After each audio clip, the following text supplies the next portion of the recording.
A short time later, history is made again. Okay, Neil, we can see you coming down the ladder now. For one incredible moment, we are one people with one history, watching our destiny unfold. Take one small step for man, one giant leap for mankind.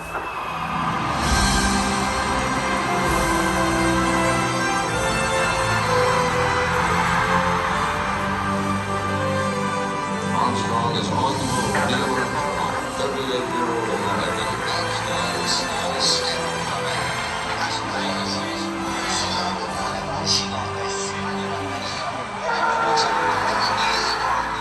It was a moment shared by an entire world. Here, man, from the planet Earth, first set foot upon the moon, became a gate for all mankind. With these first steps, mankind stood on the highest ground, and we saw our planet as our home port in the endless ocean of space. There was something which was surprising to me. That occurred as I was standing on the surface. Just after we had landed, I'd gone down, standing on the surface and looking at planet Earth for the first time. Seeing the beauty, seeing the finiteness of it, the limits of it, and realizing what a shame it was that people were confronting each other on that planet without realizing what it was doing in the planet. It was a very emotional moment for me. I actually shed a couple of tears. Something totally unexpected for an engineer, fighter pilot to be crying quietly up there on the moon.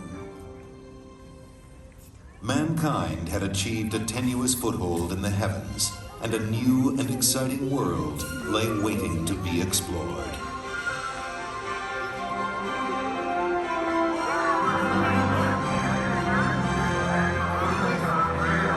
The first mission had stayed for only one day, but over the next 3.5 years, 5 more Apollo missions visited the moon, and with each one, we stayed longer, roamed further, and discovered more.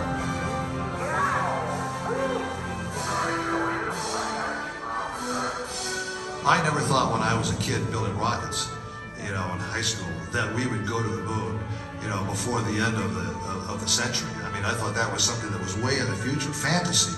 I was rolling on the moon one day. It is every month of December now. May. And it's the best example we got. Just don't stub your toe.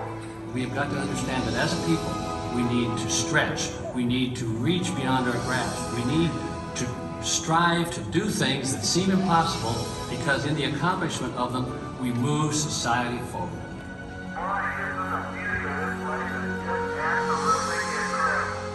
One of the astronauts has said those hills that we climbed give our children and grandchildren a different perspective, that they see the mountains that we couldn't see. And so what we consider impossible, they're dreaming about. 3, 2, 1.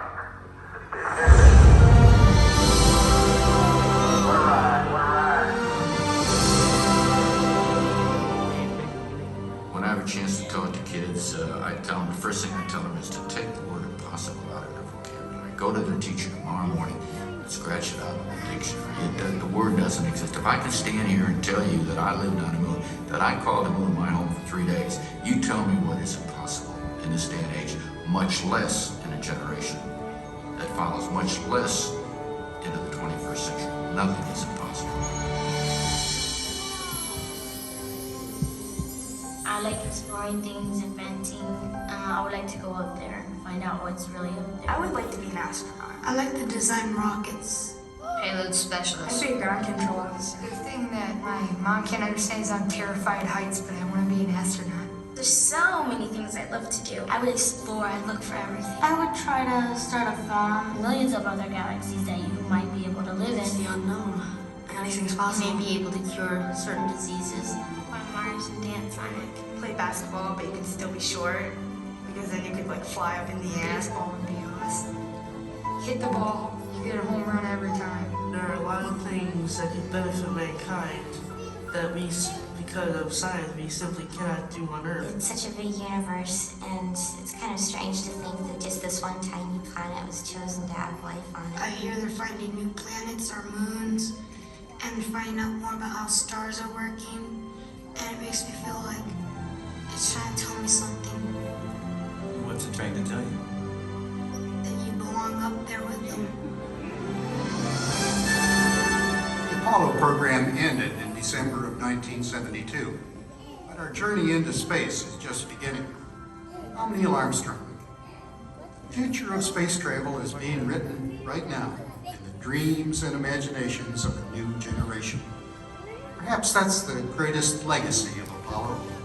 It shows our children and grandchildren that with courage, imagination, and the will to explore, no dream is impossible.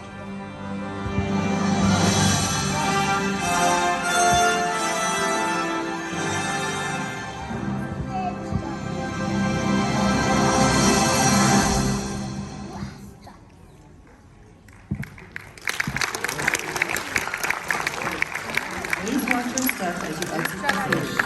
On behalf of NASA and the Kennedy Space Center,